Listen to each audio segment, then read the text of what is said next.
안녕하세요. 수능특강 독서 페이지 81쪽에 있는 지멜의 예술론 같이 수업해 보도록 하겠습니다. 자, 일단 문제 먼저 보게 되면 1번은 단순하게 내용일치 문제인데, 특히나 지멜이라는 사람이 나오는데 그 사람의 견해에 대한 내용일치라고 보시면 되겠고요. 다음에 2번 같은 경우에는 가 문장을 의미를 파악해 봐라 라고 보면 되겠습니다.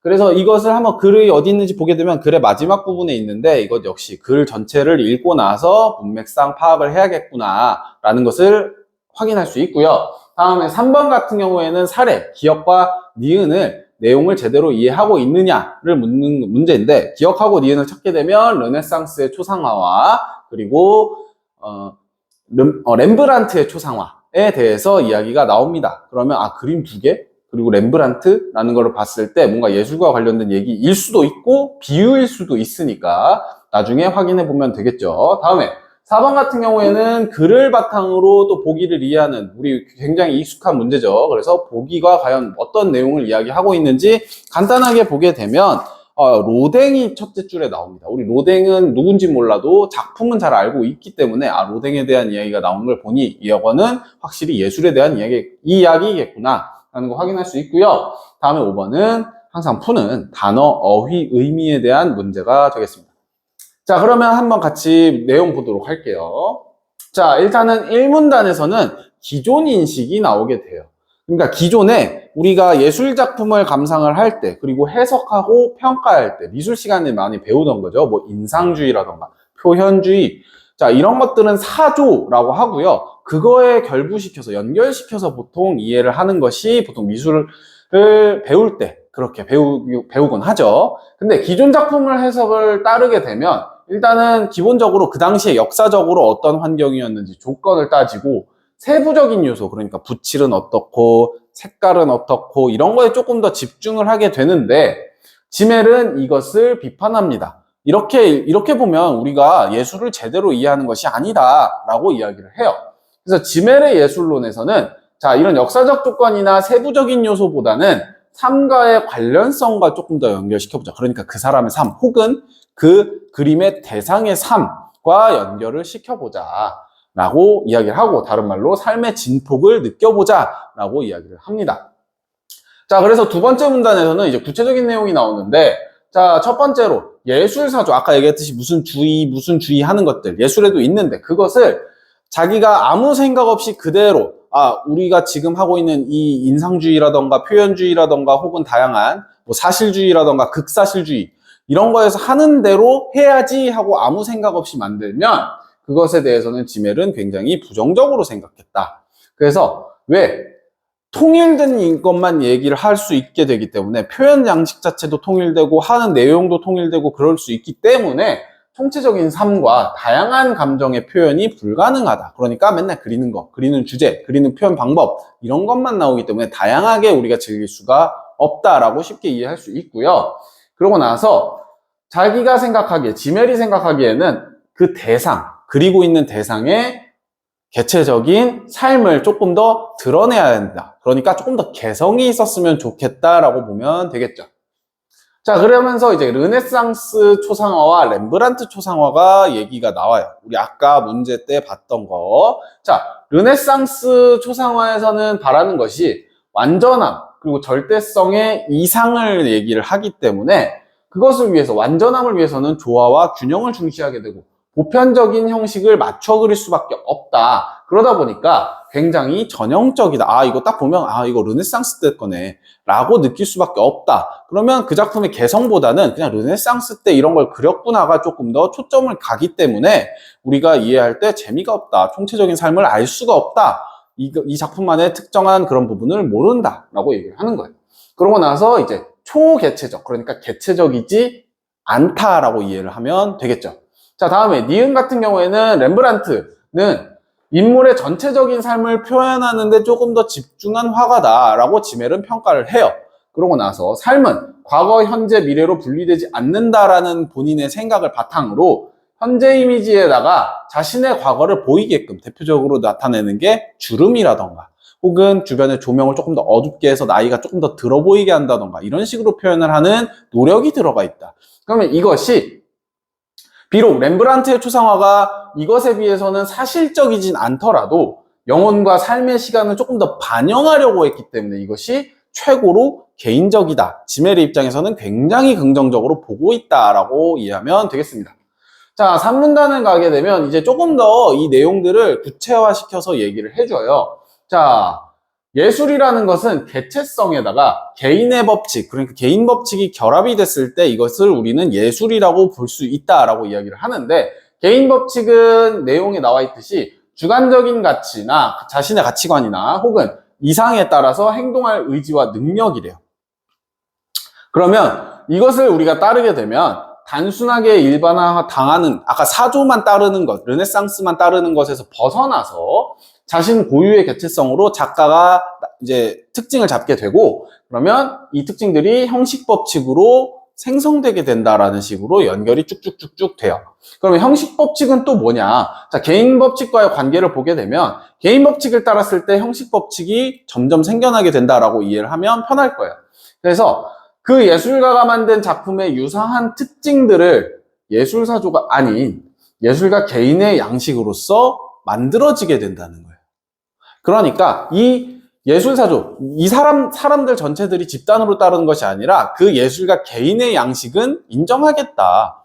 그 사람이 만들어낸 거니까, 그 사람 고유의 틀이니까 이것은 인정하겠다라고 보면 되겠습니다. 그래서 사조와는 예술가 개인의 형식은 조금 더 구분을 시킨다. 그러면 이 사람은 개인 법칙도 긍정적으로 보고 형식적인 법칙도, 형식 법칙도 그 작가 개인의 특정한 양식이기 때문에 이것도 존중해주겠다, 이것도 좋다라고 이야기를 하는 거예요. 자, 그러면 이제 사문단에서는 감상자들이 그러면 어떻게 하는가에 대해서 얘기가 나오는데, 자, 감상자들이 생각해야 하는 것은 총체성이라고 해요. 그러니까 총체적으로 봐야 한다. 아까 얘기했듯이 개별 요소, 그러니까 색깔, 뭐 모양, 형태, 선의 모습 이런 것들을 개별적으로 떼서 특징화시켜서 보는 게 아니라 다 결합시켜서 봐야 한다. 라고 하면서 각각의 요소를 개별 분석하는 것으로는 우리가 의미를 이해할 수가 없다. 그래서 그렇게 얘기를 하면서 이제 뭐 다 잘려있는 사람을 붙인다고 사람이 되는 것은 아니듯이, 살아있는 사람이 되는 것이 아니기 때문에 그것과 동일하다라고 이야기를 해요. 그래서 개별 요소는 이중구조로 존재한다라는 말이 조금 어려워서 다시 풀어보면, 자, 요소로서 요소를 구분할 수는 있으나 얘네가 떼어지면 완벽하게 이해하는 데는 우리가 불가능하다. 그러니까 서로 가까워졌을 때 진정한 의미를 창출한다. 그것이 이중구조다. 그러니까 구분은 확실히 되는데 그렇다고 따로 떼고 보면 우리가 이해할 수는 없는 그런 이중구조를 가지고 있다라고 얘기를 합니다. 그래서 조금 더 쉽게 얘기하면 말 그대로 관계성을 강조한다라고 보시면 돼요. 그래서 기존의 그런 해석을 거부한다, 부정한다라고 보면 되겠습니다. 자, 그래서 가에서는 이제 밑줄 쳐져 있고, 색채와 형태 등으로만 예술을 설명하는 것은 작품이 영혼에 미치는 효과를 배제, 그러니까 빼버리는 것이다. 그러면 이렇게 이해하는 것은 굉장히 부정적으로 지멜은 보고 있구나라고 이해하면 되겠죠. 자, 오문단을 보게 되면 지멜이 본 현대사회의 양상은 이렇습니다. 객관 문화가 주관 문화를 이기고 있다. 우위를 점한다. 그러니까 쉽게 얘기하면 이과가 문과나 예체능과를 이기고 있다. 현실과, 지금 우리가 살고 있는 이 현실과 굉장히 또 어떻게 보면 비슷하다고 할 수 있겠죠. 근데 이 당시에도 그런 인식이 팽배했다. 자, 그러면 이렇기 때문에 지멜은 지금 예술에 대한 이야기를 하고 있으니 현대인의 삶과 문화에 대한 고찰, 그러니까 다시 한번 생각해보자. 그래서 이 우위가 있더라도 이 주관 문화에 대해서 다시 한번 관심을 갖자 정도로 이해를 하면 될 것 같아요. 다음에 형식보다는 개인의 삶을 조금 더 중시했다. 그래서 지금 아까 작품을 볼 때도 계속해서 개인의 삶, 개인성, 개성 이런 거에 대한 얘기를 계속 하기 때문에 이것이 마지막 줄에 나오는 자신의 삶의 성찰을 하는데 계기가 된다. 나는 어떤 개성을 갖고 있지? 내가 이 개성을 제대로 표현하고 있나? 이런 생각을 들게 한다라고 보면 되겠죠. 근데 너무 개인의 삶을 또 중시하다 보니까 이러한 비판을 받게 돼요. 전통적 가치 기준, 그러니까 쉽게 얘기하면 우리가 지키기로 한 형식을 너무 쉽게 해체할 수 있게 된다. 그래서 공동체의 결속을 오히려 해치는 어떤 예술관이 될 수 있기 때문에 이것은 문제가 있다라고 비판을 받았다라고 하면서 이제 글이 마무리가 됩니다. 자, 그러면 이제 1번부터 먼저 보게 되면 1번 윗글에 드러난 지멜에 대한 설명으로 가장 적절한 것은 했을 때 자, 1번 전통적인 가치 규준들을 따름으로써 해체할 수 있다고 했기 때문에 틀렸죠? 전통적인 가치 기준, 그러니까 형식을 따르지 말자라고 얘기를 하고 있기 때문에 전혀 다르고요. 다음에 현대사회에서 주관 문화가 객관 문화에 대해 우위를 점하고 있다. 반대죠. 3번 예술작품과 관련한 역사적 조건을 고려하여 작품을 이해해야 한다. 첫 번째 문단에 나왔지만 우리 기존에는 역사적 조건을 너무 따진다라고 지멜이 이야기하고 있기 때문에 틀렸고 4번 예술을 이해하는 데 통용되는 양식보다 인간의 삶이 더 중요한 기준이다. 이거 확인했었죠. 총체적인 삶이 더 중요하다. 개인의 삶을 더 담아내야 된다. 더 개인적이어야 한다. 이런 얘기를 했기 때문에 4번. 자, 5번. 객관적인 물질인 재료를 예술 형식으로 구성한 것이라면 무엇이든 이라고 하면 안 되죠. 사조를 따르면 굉장히 부정적으로 봤어요. 그러니까 자신의 개성 없이 생각 없이 그냥 사조에서 이렇게 하는 형식이 있으니까 그거에 맞춰서 해야지 하면 안 된다. 자, 다음에 2번. 가의 의미를 이해한 내용으로 가장 적절한 것은 우리 가는 아까 봤던 그 문장이죠. 색채, 형태 등으로 예술을 설명하는 것은 작품이 영혼에 미치는 효과를 배제한다라고 하는 것. 자, 이것 같은 경우에 1번. 자, 완벽한 기교를 구사함으로써 기교에 대한 얘기 딱히 나오지 않았어요. 완벽한 기교. 근데 이것을 좀 비슷한 어조로 얘기한 것은 아까 렘브란트 초상화 얘기할 때 사실적인 것보다 조금 더 개인의 삶, 더 개인적인 게 중요하다라고 얘기를 했기 때문에 아, 이거는 틀린 말이구나가 되겠고요. 다음에 2번. 개별 요소를 분석하는 것으로는 예술에서 드러내고자 하는 진정한 의미를 파악할 수 없다. 이것이 지멜이 아까 얘기했던 내용의 전체적인 맥락이죠. 그래서 2번은 글을 봤을 때도 색채, 형태 등으로 예술을 설명하는 것이 뭐다? 개별 요소를 분석하는 것이고 그것만으로 영혼에 미치는 효과를 배제하는 것이기 때문에 이것은 진정한 의미를 파악하는 것이 아니다. 그래서 2번이 답이 되겠죠. 3번 같은 경우에 예술작품에 사용된 색채, 형태보다 작품에 사용된 소재, 작품의 구성을 파악하는 것이 중요하다. 맨 앞에 문단에서 봤겠지만 색채, 형태, 소재, 구성만 파악하는 것은 개별 요소를 분석하는 것이기 때문에 그냥 뭔가 있어 보이게 만든 지문이다. 선지다. 보시면 되겠고요. 4번. 예술작품을 구성하는 각각 요소의 특징을 이해함으로써 형식과 예술의 관계를 깨달을 수 있다. 뭔가 그럴듯해 보이지만 지금 여기서 각각 요소의 특징을 이해한다는 것 자체에 대해서 거부감을 보이고 있기 때문에 이 부분에서 틀렸고 5번. 상호작용하는 요소가 관계를 맺는 방식이 아닌 요소들의 개별적 기능, 계속 똑같은 말을 다르게 바꿔놓은 것 뿐이에요. 그래서 5번도 틀렸다. 그리고 아까 얘기했듯이 관계성에 대한 굉장한 강조를 했기 때문에 5번도 틀렸다. 자, 3번. 윗글에 드러난 지멜의 관점에서 기억과 니은을 이해한 내용. 기억은 르네상스, 니은은 렘브란트. 자, 기억은 현세를 초월한 가치의 추구를 통해 다양한 감정을 그림에 담았다. 라고 얘기를 하는데, 자, 여기까지는 맞죠. 현세를 초월한 가치의 추구까지는. 이상이라 그랬으니까. 절대성, 완전성을 추구는 했으나, 다양한 감정은 담지 못했다라고 얘기를 해요. 그래서 렘브란트가 최고로 개인적이라고 얘기를 했던 걸 다시 떠올려 보면 최고로 개인적이라는 건 뭐예요? 나 개인의 어떤 감정이 있을 것이고 이 친구의 감정이 있을 것이고 렘브란트의 감정이 있을 것이고 그것이 최고로 개인적인 것들이 여러 개가 있어야 다양한 감정을 담았다고 할 수 있겠죠. 그래서 여기서 틀렸다. 자, 니은은 렘브란트의 그림은 사실적인 성격은 부족하다. 하지만 전체적 감은 잘 담았다. 확인할 수 있고 기억, 소개체적인 작품, 그러니까 개체적이지 못하다라는 의미로 여기서는 쓰였다. 개체성을 넘어버렸다. 너무 총체적이다. 그러니까 너무 단체에 맞춰져 있다라고 이해를 하시면 되고 개체적 삶을 드러낸 작품이다. 볼 수 있죠. 4번하고 5번도 마찬가지로 잘 내용 읽어보시면 확인을 할 수 있습니다.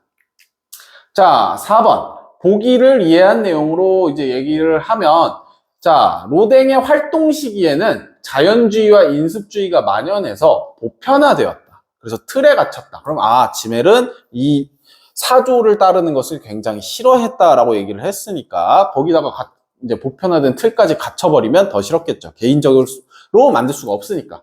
자, 다음에 로댕은 개인 법칙에 따라서 예술을 구현했다. 그리고 나서 이제 운동성을 이야기를 하고 이 운동성이 여러 작품에 나온다라고 했으니까 로댕은 이것이 형식 법칙이구나 라는 거 알 수 있다. 그리고 감상자는 인간의 생동감을 글을 통해서 알 수 있다. 뭐를 통해서? 운동성을 통해서. 자, 그러면 1번. 로댕이 운동성을 바탕으로 한 새로운 양식을 획득한 것은 단순한 일반화에서 해방됐다라고 할 수 있겠죠. 자, 다음에 2번. 로댕의 여러 작품은 예술가가 스스로 만든 형식 법칙을 바탕으로 만들어졌으므로 개체성을 충분히 담아낼 수 있겠죠. 자신 개인의 형식을 따르는 것은 충분히 담아낼 수 있다라고 보는 거예요. 그것이 운동성이다. 자, 다음에 3번. 로댕이 활동하던 시기에 자연의 인상을 그대로 작품에 드러내고자 한 다른 작가의 조각은 개인 법칙을 바탕으로 만들어졌겠구나 라는 말은 아니죠. 자, 자연의 인상을 그대로 작품에 드러내고자 한 것도 사조로서 자리를 잡으면서 이것을 그대로 따르는 것은 지멜은 싫어하기 때문에 이것은 개인 법칙을 바탕으로 한 게 아니라 자연의 인상을 그대로 담으려고 하는 그 사조를 따른 것뿐 개인성은 담겨있지 않다라고 봐야겠죠. 자, 4번 같은 경우에 로댕 조각을 감상한 이들이 느끼고 생각하고 체험하는 인간의 생동감을 느끼는 것은 예술가의 주관성이 우리에게 전달됐구나 쉽게 이해할 수 있고요. 5번. 청동으로 독자적인 생명과 진동을 부여한 로댕의 조각상까지는 뭐 말되고 주관적 가치와 이상에 따라 행위할 수 있는 의지와 능력, 그러니까 개인 법칙을 예술 형식으로 구성했구나 역시 확인할 수 있죠. 자, 다음에 5번 같은 경우에 A부터 E와 바꿔쓰기에 적절하지 않은 것은 있는데 이거는 너무 아마 문제가 쉬웠을 거예요. 자, 아름답게 묘사하는 C가 틀렸죠. C가 모사하는인데 모사는 따라 그리는 것이기 때문에 그래서 정답은 3번. 이거는 너무 쉬웠다. 자, 그러면 여기까지 해서 이번 수업도 마치도록 하겠습니다. 감사합니다.